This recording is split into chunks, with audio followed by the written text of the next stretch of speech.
Primeiramente, a segunda carta de Paulo, ela é chamada de a carta mais pessoal de Paulo. Nela, Paulo está acabado, Paulo está arrasado. Nessa carta, o apóstolo São Paulo, ele revela o seu lado humano.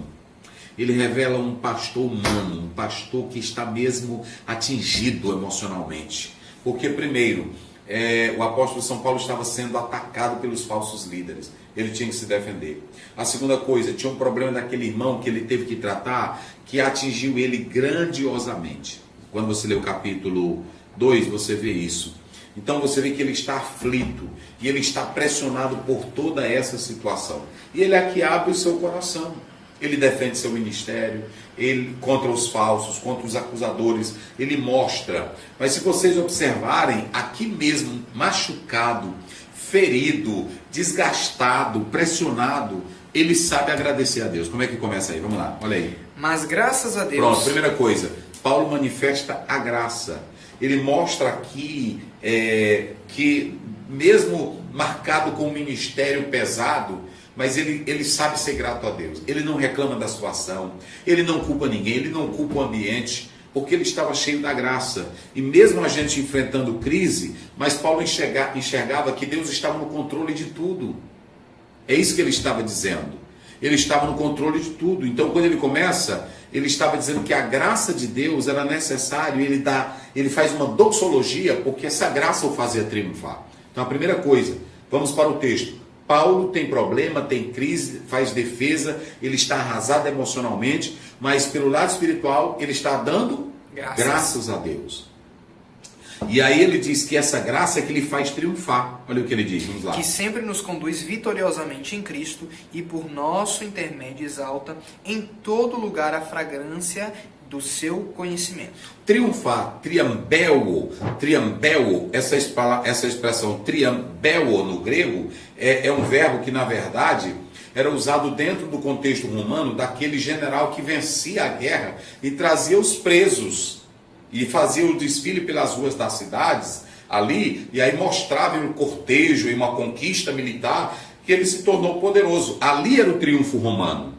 Aquele general voltava vitorioso e ele fazia aquela procissão, os soldados marchavam, tinha queima de incensos pelas ruas, os prisioneiros eram conduzidos e o povo celebrava a vitória. E Paulo está aqui mostrando que ele estava arrasado humanamente, emocionalmente, mas ele estava dizendo: eu sou um vencedor, eu estou cheio da graça, a graça me faz triunfar, porque ele faz parte do exército de Cristo. Cristo é o seu general e Cristo é o grande vencedor. E quem era que levava Paulo de triunfo em triunfo? Cristo. Então, Paulo, ele está se considerando aqui um prisioneiro de Cristo. E Cristo é quem faz o desfile da vitória. Rapaz, é coisa linda, né? E Paulo participava dessa vitória. Ele é conduzido como um prisioneiro de Cristo, né? Então, veja que Paulo aqui, ele está mostrando essa ideia. Você tem duas conotações. Primeiro, Cristo venceu, Paulo participa da vitória, Paulo pertence ao Senhor. Então, Paulo, ele diz, é esse Cristo que nos faz triunfar. Então, Paulo entendia que o ministério não era promoção, o ministério era submissão ao triunfo de Cristo. Paulo não se achava um herói da procissão, de maneira nenhuma. Paulo não estava ali no triunfo querendo aplauso, querendo cadeira. Ele estava se rendendo a Cristo. Aí ele entendia que era através de Cristo, olha aí, leia aí agora.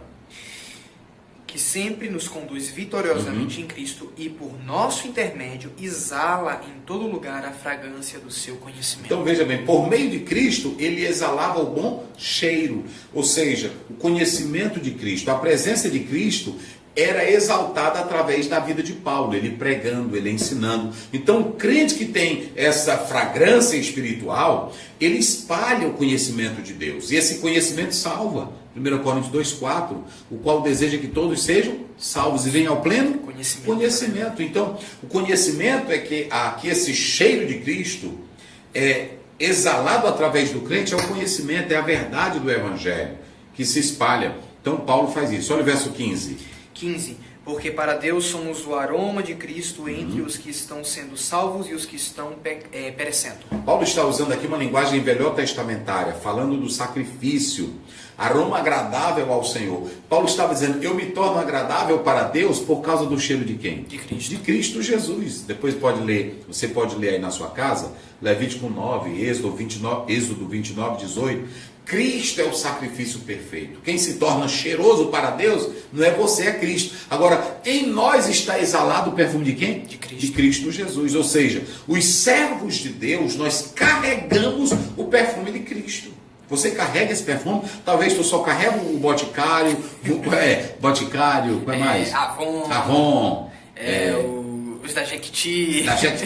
Ou sabonete, mas não carrega nada de Cristo, né? Carrega o cheiro da minâncora. Mas aqui Paulo está dizendo, eu carrego o bom cheiro de Cristo, o perfume de Cristo, não é isso?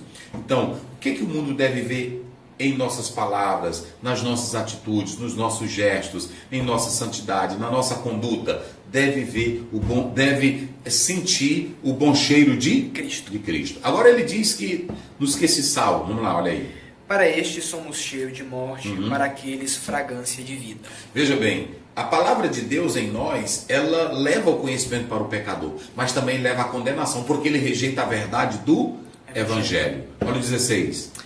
Para estes somos cheiro de morte, para aqueles fragrância de vida. Mas quem está capacitado para tanto? Então, Paulo está dizendo que naquele desfile, você tinha duas coisas. Quando o general romano entrava no cortejo triunfal, ele vinha com a vitória. Tinha celebração, tinha incenso, e todos que estavam lá na vitória iam cantar. Mas tinha os que eram para a morte. Quem eram para a morte? Os prisioneiros. Os prisioneiros. Então, ali naquele cortejo, tinha dois momentos. Tinha um momento da vida, da celebração, do cheiro, do incenso, mas tinha também o quê? Da morte. Aquele mesmo cheiro de incenso que era agradável para o vitorioso era o sinal da derrota. Da derrota. Porque quem estava lá prisioneiro, que eles estavam entrando como o troféu deles, sim, eles sabiam que ia fazer o quê? Morrer. Iam morrer. Então, para os vencedores, bênção. Para os vencedores, paz. Agora, para os prisioneiros, era morte, era derrota. Então, o mesmo aroma produzia dois efeitos. Pronto. Qual eram os dois efeitos? Vida e morte. Pronto, vida e morte. E por isso que Paulo está dizendo cheiro de vida e cheiro de quê? Morte. Para quem aceita o Evangelho? Vida. E para quem rejeita o Evangelho? Morte. Pronto, então a verdade, ela expõe os dois lados. Expõe a vida e expõe o pecado, não é isso? O Evangelho produz vida, produz regeneração, produz transformação. Mas quem rejeita o Evangelho? Morte. Não é isso?